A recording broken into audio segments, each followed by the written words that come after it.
So magandang araw sa lahat. Ako nga pala si Dieter Dagasdas at ako isang criminology, first year pa lang. At 10 ang tatalakayin ko ngayon na teorya para ipaliwanag sa inyo at i-discuss ko ito.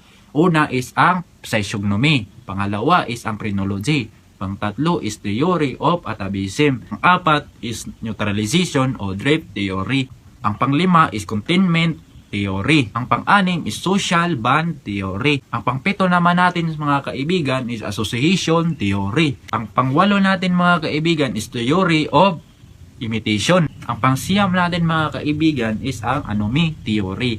At ang pang-sampo is ang strain theory. Ang lahat ng 10 iyan is tatalakayin natin ngayon base sa aking mga nalalaman. So bakit ako nagsuot ng ganito? Para kailangan naka-blindfold para wala tayong makita para mag-explain tayo mamaya. So ngayon tatalakayin at sisimulan natin ngayon. So ang una sa ating listahan is ang physiognomy theory.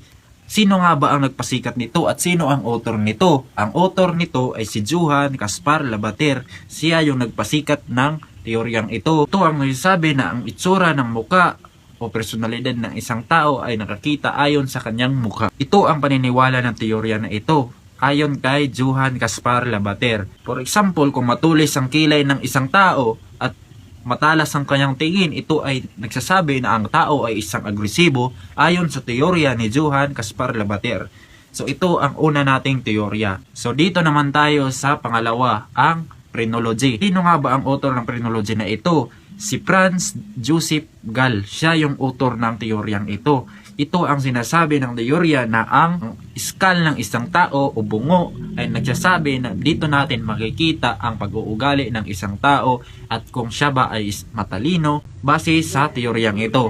Ito ang aking na-explain about sa aking mga nalalaman para ibahagi ang teoryang ito. Sample, kung may malaking bahagi sa iskal para sa amativeness, ito ang sinasabi na ang taong ito ay romantic o emosyonal ayon sa teorya ng phrenology. So dito naman tayo sa pangtatlo, ang theory of atavism. Sino nga ba ang nagpasikat at ang author nito?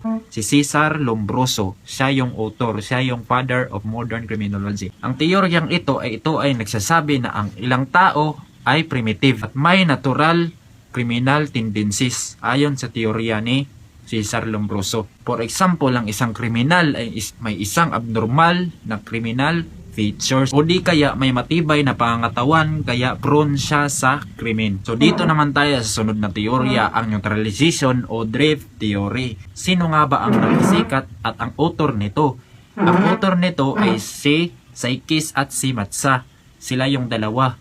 At dito sinasabi na ang teorya na ito na ang tao daw ay nag-justify ng maling gawa bago o pagkatapos ng gawin. For example, sinasabi ng estudyante, hindi ko sinasadyang manakaw, kailangan lang pangalagaan ang pamilya.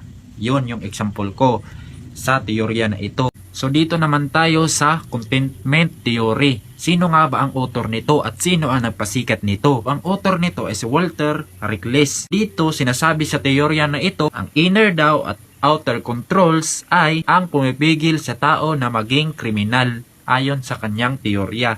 For example, yung bata is nakakita ng nakawan, so hindi siya sumasali sa mga nakawang iyon dahil siya ay may matibay at may moral values at suporta ng kanyang pamilya. So dito naman tayo sa social bond theory. Sino nga ba ang nagpasikat nito at sino ang author nito? Ang author nito is si Travis Hirschi. Dito sinasabi na mahina ang ugnayan sa lipunan kaya mas malaki ang chance ng krimen. For example, isang bata walang close friends o walang pamilya, kaya natuto siyang manigarilyo kasi wala siyang pamilya walang nag-aano sa kanya. Kaya siya nagsimulang magnakaw. Dito naman tayo sa differential and association theory. Sino nga ba ang nagpasikat nito at sino nga ba ang author nito? Ang author nito is Edwin Sutherland. Siya yung gumagawa ng teoryang ito. Sinasabi niya na natututo ang tao ng krimen ayon sa pakikisalamuhan ng tao na iyon sa ibang mga tao. For example, may isang estudyante natuto sang mag-jack sa tindahan kasi meron siyang mga grupo. Ito yung tinatawag ko na troublemakers.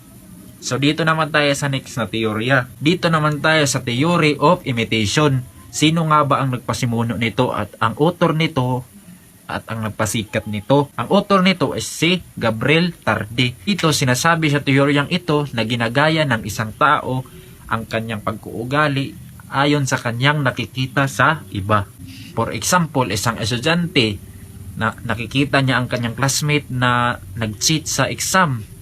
Kaya ginaya na rin niyang mag-cheat kasi nakita niya ang kanyang classmates na nag-cheat. Kaya ginaya niya.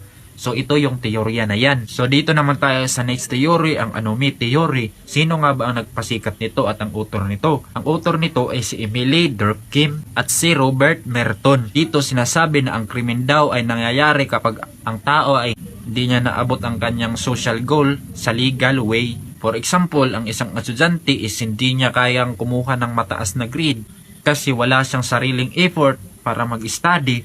Kaya ang ginawa niya is nag-cheat siya, kumuha siya ng answers para gayahin niya, para mag-perfect siya, tumaas ang kanyang grades.